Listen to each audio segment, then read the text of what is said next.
Dneska vám vysvetlíme základné pravidlá armwrestlingu. Takže pred samotným zápasom rozhodca povie športovcom uchopiť sa, ktorí sa chytia pravou rukou. V tomto prípade podložky sú na to prispôsobené viac doprava, keď ideme ľavou rukou, viac doľava. Uchop je ľubovoľný, ale pri uchope je veľmi dôležité, aby bolo športovcom vidno hornú hánku, to je táto kostička na vašom palci. Zápestia, aby boli rovnaké z jednej aj z druhej strany. Ak máme postranného rozhodcu, tak ten signalizuje, či sú zápestia rovné. Nemali by byť takto zalomené, rovné. Potom si rozhodca upraví center, to je stred stola, to znamená, že vycentrujem polohu rúk tak, aby priesečník medzi zápestiami prechádzal v strede stola. Ruky nesmú byť nahnuté ani do jednej strany, ani do druhej strany, aby to bolo fair. Ramena na povol rozhodcu sa zrovnajú, tie musia byť paralelne so stolom, nemajú byť za úrovňou ruky. Skús, Dianka, naznačiť, že viac sa vytoč ramenom. Tak, ale rovno. Vzdialenosť by tu mala byť na jednu päsť medzi ramenom a bradou, aby to bolo bezpečné. V prípade, že má športovec šiltovku, musí byť otočená dozadu, ideálne, ak ju nemá. Ak má nejaký prívesok, taktiež dozadu, dievčatá vlasy v cope, čiže v tomto prípade opäť dáme center, hanky, zápestia, ramena sú základné veci, ktoré kontroluje rozhodca. Ak je všetko v poriadku, nastáva povel, ready, go. Ak vidíme víťazstvo, dojde vtedy k tomu, ak sa športovec dotkne superovou rukou podložky, alebo, poďme ešte raz, a teraz sa nedotknete, ak potiahni, športovec síce nemôže ho dotlačiť na podložku, ale rozhodca vidí, že úroveň zápestia tohto športovca je pod úrovňou podložky. Vtedy zápas zastaví a určí víťaza, v tomto prípade víťazku.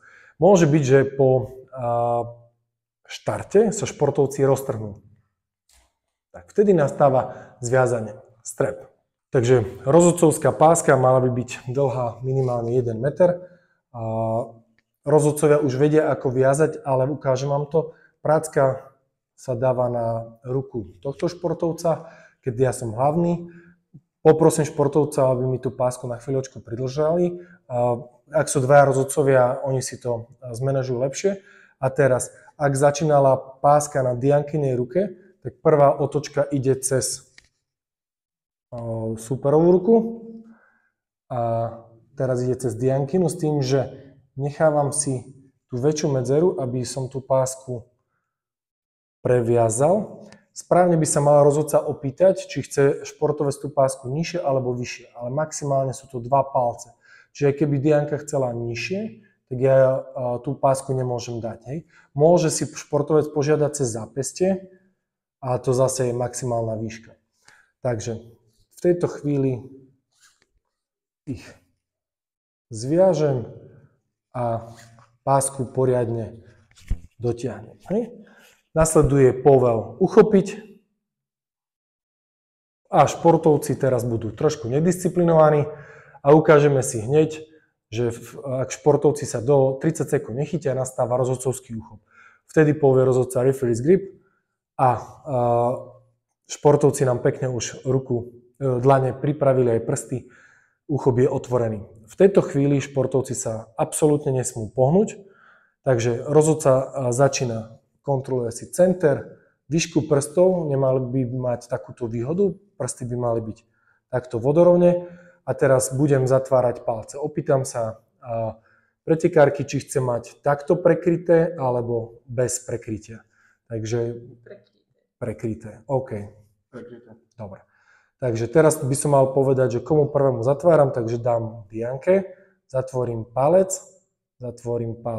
A teraz ide Diankin uchop, ona si prekryla, v tejto chvíli sa už nesmú pohnúť, druhý uchop a následuje štart, ready, go!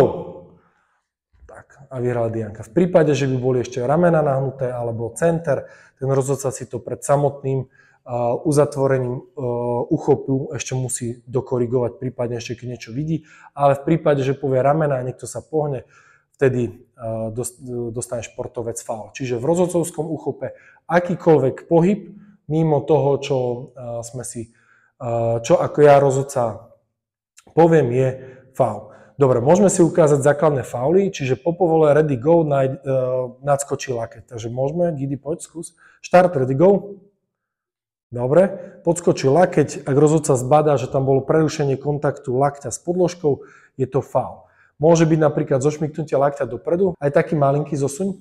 Dobre, ak vidíme, že kostička lakťa sa nachádza už mimo opory kocky, je to opäť faul. Potom môže byť faul lakťom, kde skúsa dotknúť, ramenom, takže skúsa dotknúť. Ak sa športovec dotkne svojej ruky ramenom, je to opäť faul. To sú asi také najzákladnejšie fauly, ktoré nastávajú.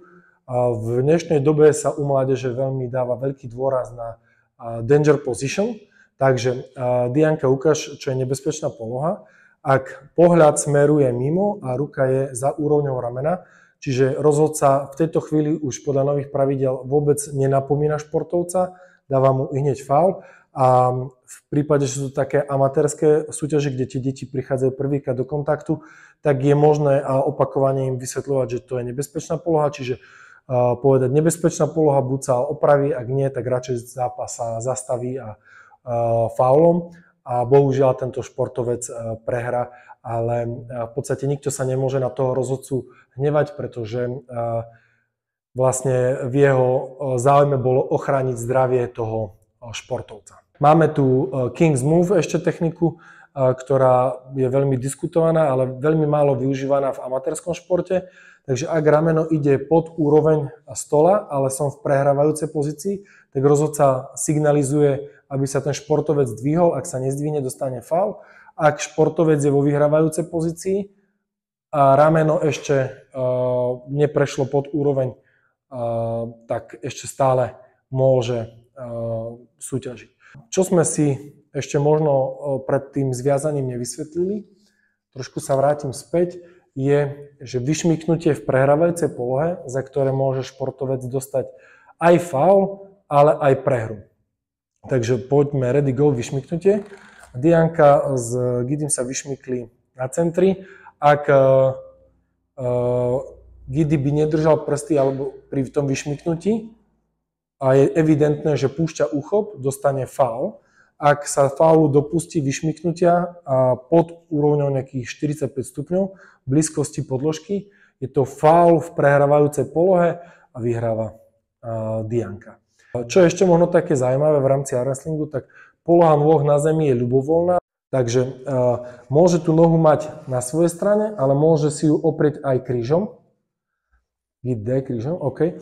V tomto prípade, keď sa noha nachádza na superovej strane, tak Dianka mu tú nohu môže skopnúť, môže nesúhlasiť s tým, že tá noha sa tam nachádza, pretože toto je jej polovica stola. Ale ak by ju mal Gidi zapretú sem, nič sa nedieje, dokonca môže mať obmotanú aj z prednej strany, tak, alebo aj z opačnej, ale v podstate nejakým spôsobom nenarušuje pravidlá. Takže dnes sme si vysvetlili úplne základné pravidlá. Pravidlá sa pravidelne upravujú, vylepšujú na základe alebo na stretnutiach medzinárodných rozhodcov na majstrovstvách Európy a sveta. Takže vždycky pred turnajom hlavný rozhodca preteku by mal upozorniť, na čo sa rozhodcovia, ale aj pretekári majú sústrediť a aké sú novinky, aby vlastne športovci s tým boli oboznámení. Takže takéto sú základné pravidlá armwrestlingu. A snáď sme vám pomohli a vidíme sa na turnajoch. Ďakujeme za pozornosť.